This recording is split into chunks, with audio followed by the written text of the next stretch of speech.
Hello girls, we are doing our chapter number 14, depreciation, which means the decrease in the value of assets due to wear and tear. बेटा आज हम करेंगे illustration number 7। बहुत ध्यान से अपनी book में से पढ़ना और जो हमने मेन सम है वो यही सम है, यहीं से शुरू करना। ठीक है बेटा, खुद ध्यान से करते हैं। हमने हमेशा बेटा आपके एक ही अकाउंट मोस्टली बनाने को आता है, that is called asset account. कौन सा अकाउंट आता है? Asset account. देखो, सबसे पहले जब आपने सम शुरू करना है, आपने लेजर अकाउंट बनाना है और आपने ये देखना है ओपनिंग ईयर क्या है, एंडिंग ईयर क्या है और रेट ऑफ डेप्रिसिएशन क्या है। वो सबसे पहले आपने नोट कर लेना। ठीक है, देखो आपने सम शुरू किया, लिखा है on 1 April 2011 Tulsia limited purchase के machine of ₹80,000 and spend ₹20,000 on its cartage. आप सबसे पहले लास्ट में देख लो मेथड कौन सा है, स्ट्रेट लाइन मेथड है और डेप्रिसिएशन की निकालनी पड़नी है। आप देखो अब कैसे करना है, बहुत ध्यान। आपको काउंट बनाना है बेटा एसेट का। कौन सा अकाउंट बनाना है? Machinery account. कौन सा अकाउंट बनाना है? Machinery account. Asset account, it is in the form of T shape.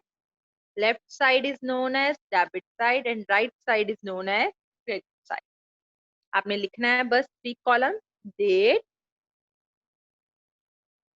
particulars, amount. इसमें भी 3 column, date, particulars, amount, date, particulars, amount, date, particulars, amount. सारे सम ऐसे करने हैं, एक सम आपको क्लियर हो जाएगा तो सारे क्लियर हो जाएंगे। क्या बेटा, देखो नेक्स्ट। ऑन 1 अप्रैल को तुलसिया ने मशीन खरीदी है 80,000। आपने यहाँ पे डेट लिखनी है, एंट्री क्या आ गई हमारी? Machinery account debit to bank account. Machinery purchase करने की एंट्री क्या होगी? Machinery account debit to bank account. आप यहाँ पे लिखो 1 अप्रैल 2011, यहाँ क्या आ गया?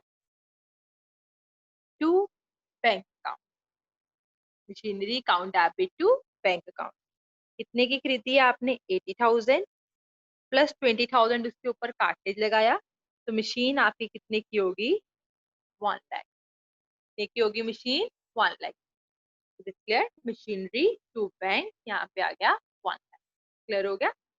उसके बाद देखो, अब आपने देखना है इन बिटवीन आपने कुछ और मशीन तो नहीं खरीदी। देखो, रेजिडुअल वैल्यू दी है आपको, कुछ नहीं दिया और कुछ भी नहीं, सिंपल चीज की बना और कुछ भी नहीं की बना। ठीक है, आपको रेजिडुअल वैल्यू होती है आपकी स्क्रैप वैल्यू की बना है, दैट इज 40,000 और एस्टिमेट लाइफ है 4 ईयर। तो आपको डेप्रिसिएशन निकालना, आपको बताया था ना डेप्रिसिएशन का फॉर्मूला, नीचे निकालना cost of asset minus scrap value, installation charges मैंने ऐड कर दिए, divide by estimated life of asset. Cost कितनी है? 1 lakh. Scrap value is given to you, that is 40,000 and estimated life is also given to you, that is 4 year. कितनी आई? 1 lakh minus 40,000 divide by 4। ये आ गई depreciation 15,000। कितनी आ गई हमारी डेप्रिसिएशन? 15,000। अगर आप चाहो तो इसकी परसेंटेज भी निकाल लेना और बेटर यही होता है कि हम पहले परसेंटेज निकाल। ठीक है, परसेंटेज मींस रेट। कैसे निकलता है?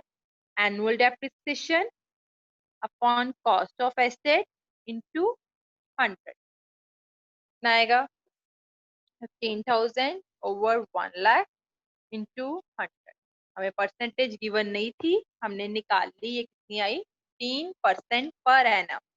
पूरे साल की है 15%, जो कि अब हमारी डेप्रिसिएशन लगी।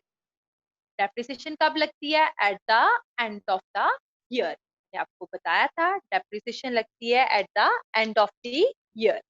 और नीचे देखो, आपने लास्ट लाइन में पढ़ो, लिखा होगा कि काउंट्स कब क्लोज होते हैं? 31 मार्च। ये जरूर पढ़ना है।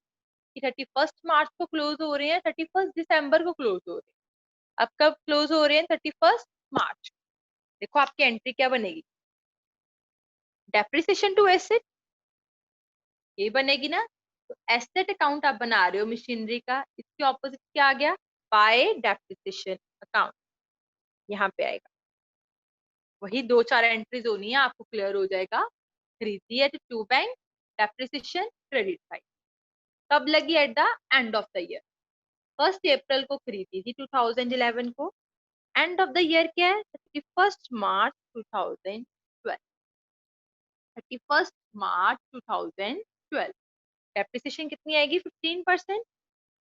1 लाख पे 15%। मंथ तब लगेंगे, यहाँ देख लेना आपने 12 महीने यूज करिए, उससे कम करिए। अप्रैल से लेकर मार्च तक बताओ कितनी देर यूज करिए? अप्रैल, मई, जून, जुलाई, अगस्त, सितंबर, अक्टूबर, नवंबर, दिसंबर, जनवरी, फरवरी, मार्च। पूरे 12 मंथ यूज करिए। तो चाहे आप 12/12 करोगे तो 1 नहीं आएगा, तो आप सीधा यही रहने दो। 1 लाख पे 15%, कितना आ जाएगा? 15,000। मशीन खरीदी 2 बैंक, डेप्रिसिएशन लगाई eight the end of the year, bye depreciation 15,000। कितना हो गया? अब आपने निकालना होता है बेटा बैलेंस, ये भी eight the end of the year. Balance कैसे निकालते हैं? आपको बैलेंस कैरी डाउन निकालना आता है ना, वैसे निकाल। 1 लाख है, इधर कितना है? 15। जोन सी साइड कम है उधर बैलेंस आना है, कितना आ जाएगा? 1 लाख माइनस 15,000। 1 लाख माइनस 15,000, ये आपके पास कितना आ गया? 85,000। ये आपका first year is completed. 1 lakh done. मैंने आपको ऑलवेज बताया है, जो लास्ट ईयर का कैरी डाउन होता है वो नेक्स्ट ईयर का ड्रॉ डाउन। 31 मार्च 2012 डेट, ईयर ध्यान, ईयर एंडिंग है 31 मार्च 2012। तो नेक्स्ट ईयर कब शुरू होगा? 1 अप्रैल 2012 को। बच्चे यहाँ गलती करते हैं, 1 अप्रैल 2013 लिख देते हैं। तो क्या अगले साल बाद ना नया साल शुरू होता है? नेक्स्ट से ही नया साल शुरू हो जाता है। 31 मार्च को अगर खत्म हुआ तो 1 अप्रैल 2012 को नेक्स्ट ईयर शुरू हो गया। यहाँ आ गया to balance brought down, that is 85,000। देखो फर्स्ट ईयर आपको क्लियर है। मशीन खरीदी 2 बैंक, कार्ट्रिज प्लस करके। डेप्रिसिएशन लगी at the end of the year 31 मार्च 2012। 1 लाख पे 15%, 15,000। कुछ नहीं था और, तो आपने बैलेंस निकाल लिया। 1 लाख में से 15 माइनस किया तो आपका आ गया 85,000। 31 मार्च 2012। पिछले साल का कैरी डाउन नेक्स्ट ईयर का बन गया ड्रॉ डाउन। 1 अप्रैल 2012 टू बैलेंस ड्रॉ down 85,000। Okay done. I hope कि आपको क्लियर हो गया हो। आप देखो इस साल कुछ खरीदा? वैसे इस साल में अभी तक कुछ नहीं खरीदा आप, ठीक है, नहीं खरीदा। तो फिर लगेगी डेप्ट। कब लगेगी? Eight the end of the year. 1 अप्रैल 2012 के एंड ऑफ द ईयर क्या बनेगा? 31 मार्च 2013 बाय डेप्रिसिएशन अकाउंट। SLM में स्ट्रेट लाइन मेथड है, तो हमेशा डेप्रिसिएशन किस पे आनी है? ओरिजिनल कॉस्ट मीन 1 लाख पे ही आनी है। तो फिर कितनी है? 1 लाख पे 15%, कितनी आ गई? 15,000। ठीक है बेटा, फिर कुछ नहीं है तो बैलेंस निकाल लेंगे by balance carried out. 85,000 minus 15,000, it comes 70,000। हो गया। आपने देख लेना आपको कितने ईयर का अकाउंट बनाने को बोला है, ये जरूर देखो। नीचे देखो आपको बोला हुआ है, प्लीज नीचे देखो अपनी बुक पे, pass prepare general machinery account and depreciation account for the first 3 year. 3 years का आपको अकाउंट बनाने को बोला है। आपने 1 साल का बना लिया, 2 साल का बना लिया, अब आपने 3rd ईयर का अकाउंट बनाना। ठीक है, 3rd ईयर। 31 मार्च 2013 को ईयर एंड हुआ। स्टार्ट कब हुआ फिर? 1 अप्रैल 2013 next year. To balance brought down, that is 70,000। एक बार ये देख लो पूरा क्लियर हो गया आपको। खरीदा, डेप्रिसिएशन लगाई eight the end of the year, carry down, brought down बन गया, डेप्रिसिएशन लगाई eight the end of the year, carry down, brought down, बस अभी लाइन करें। ठीक है, अब देखो नेक्स्ट लाइन क्या है, यहाँ तक तो हो गया। उसके बाद ऑन 30th सितंबर 2012, सब में पढ़ो fourth line, on 30th September 2012 repairs and renewals कराए हैं आपने 2000, इसकी वजह सिर्फ जर्नल एंट्री होती है, अदरवाइज अकाउंट में इसका कोई भी काम नहीं होता।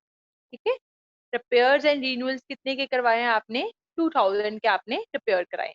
तो आगे क्या लिखा देखो, ऑन 30th सितंबर 2013 this machine is sold for rupees 50,000। 30th सितंबर 2013 को आपने ये मशीन 50,000 की सेल कर दी है। कल मैंने आपको बताया था ना कि जब हमने सेल करते हैं तो हमने क्या निकालना होता है, प्रॉफिट और लॉस। तो हमने पहले वो चीज निकाली। ठीक है, वो मैं वर्किंग नोट में आपको बताती हूँ, देखो ध्यान से। वर्किंग नोट में सबसे पहले आपने लिख लेना है कॉस्ट ऑफ मशीन। कितने की थी मशीन हमारे पास, 1 लाख की, और उसको खरीदा कब था आपने, 1 अप्रैल 2011। ओके, उसके बाद सेल ऑफ मशीन, बेचा कितने का है आपने उसको, दैट इज 50,000 का, और बेचा कब है, 30th सितंबर 2013। जैसे हमने बेटा कल किया था ना, कल मैंने आपको बताया था ना प्रॉफिट और लॉस कैसे निकालते हैं, वैसे सेम हमने करना और प्रॉफिट एंड लॉस निकालना। वो कैसे करेंगे देखो, कॉस्ट ऑफ मशीन ऑन 1 अप्रैल 2011 कितनी है, 1 अप्रैल पे 1 लाख। डेप्रिसिएशन लगी at the end of the year, that is 31 मार्च 2012, 1 लाख पे 15%, 15,000, ये आ गई थी 5,000, ये आ गई कॉस्ट 1 अप्रैल 2012। क्या बेटा, फिर डेप्रिसिएशन लगी, जब तक हमारी सेल की डेट नहीं आती तब तक डेप्रिसिएशन लगती जाएगी। 31 मार्च 2013, 1 लाख पे 15%, 15,000 आ गया, 70 आ गया माइनस पे, तो कॉस्ट आ गई 1 अप्रैल 2013 आ गया। अब फिर डेप्रिसिएशन लगेगी, ईयर एंडिंग है 31 मार्च 2014, बट आपने उससे पहले ही बेच दिया, आपको नजर आ रहा है ना, तो फिर हम डेप्रिसिएशन कब तक लगाएंगे, 30th सितंबर 2013 तक। ठीक है, कितने मंथ की आ गई, अप्रैल, मई, जून, जुलाई, अगस्त, सितंबर, 6 मंथ आपने चलाया है, तो 6 मंथ की डेप्रिसिएशन आपने निकाली। कैसे आएगी, 1 लाख पे 15%, 6 मंथ, 1 लाख पे 15%, 6 मंथ, दैट कम्स 7,500। तो माइनस करो तो ये मेरी आ जाएगी book value of machine as on 30th सितंबर 2013। ओके, देखो कितनी आई, 62,500। बुक वैल्यू बनती है 62,500, बट आपने सेल कितने का करा है, 50,000 का, 12,500 आपको क्या हो गया, loss on sale of machine. क्या हो गया आपको, loss on sale of machine. ये बेटा 12,500 is loss on sale of machine.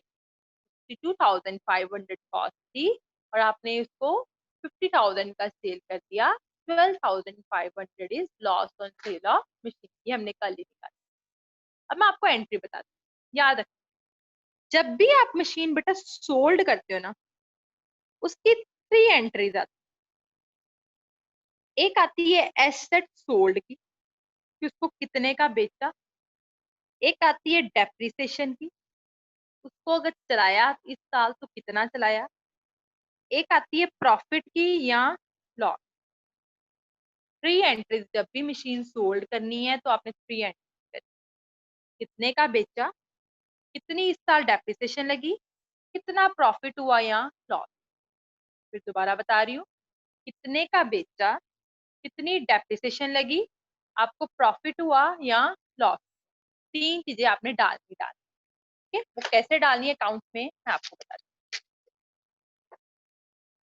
आपने सेल की 30 सितंबर 2013, बेचा। आप वैसे तो आप यहीं से लर्न कर लो, बट अगर आपको एंट्री करनी है तो यहीं से देखो। एसेट सोल्ड करने की एंट्री क्या होती है, बैंक टू एसेट। एसेट के ऑपोजिट यहाँ पे आ जाएगा by bank account. Three entries करनी है एसेट सोल्ड करनी। पहले कितने का बेचा, कितने का बेचा 50,000। सेकेंड, प्रॉफिट हुआ या लॉस। प्रॉफिट हुआ तो वो इधर आएगा, लॉस हुआ तो वो इधर आएगा। प्रॉफिट हुआ तो इधर एंट्री बताई ना प्रॉफिट की, क्या है, asset to profit and loss.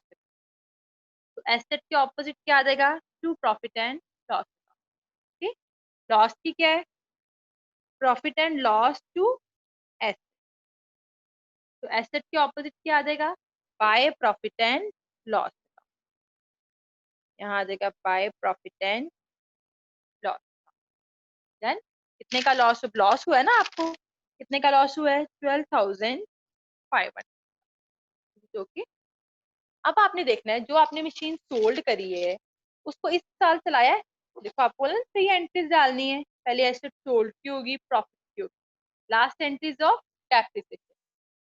आपने देखना है उसको आपने इस साल चलाया है, 2012-13 में चलाया है, चलाया है 30 सितंबर तक चलाया है ना। कितने मंथ चलाया है, 6 मंथ। 6 मंथ की डेप्रिसिएशन कितनी बनती है, 7,500। ये आनी। अगर आपने उसको इस साल चलाया है, चाहे 2 महीने चलाया, चाहे 3 महीने चलाया है, उतने मंथ की डेप्रिसिएशन भी आनी। तो कितनी आ जाएगी यहाँ पे, सेम डेट 30 सितंबर 2013 by depreciation account that is 7,500। ठीक, अब आपके पास कोई और मशीन नहीं थी, अब बैलेंस देखो निकाल के कैरी डाउन बनता है 70,000 है ना। इधर भी प्लस करके देख लेते हैं, 50,000 प्लस 12,500 प्लस 75, 70,000। कुछ भी बैलेंस नहीं बचा। क्यों नहीं बचा, बैलेंस तभी बचेगा अगर आपके पास कोई मशीन होगी। आपने जो मशीन थी आपके पास, आपने वो सोल्ड ही कर दी, तो आपके पास बैलेंस क्या रहेगा। ओके, ये देखो एक बार। आई होप ये आपको क्लियर हो गया हो मशीनरी का अकाउंट। हमारा मेनली जो है बेटा यही काउंट करता है। अब अगर आपको एंट्रीज करनी हो तो आप यहीं से एंट्रीज कर लोगे। देखो जैसे फर्स्ट एंट्री क्या है, machinery account debit to bank account 1 April 2011। Next entry 31 मार्च 2012 depreciation account debit to machinery account. Okay, फिर यहीं पे आ जाएगी 31 मार्च 2013 कैरी डाउन ब्रॉट डाउन की कोई entry, depreciation account debit to machinery account. फिर यहाँ आ जाएगी 30 सितंबर 2013 bank account debit to machinery account, profit and loss account debit to machinery account, depreciation account debit to machinery account. Okay बेटा, ये आपकी एंट्रीज हो। तो this is our machinery account. I hope ये आपको क्लियर हो गया हो। Still if you have any problem then you can ask. Thank you.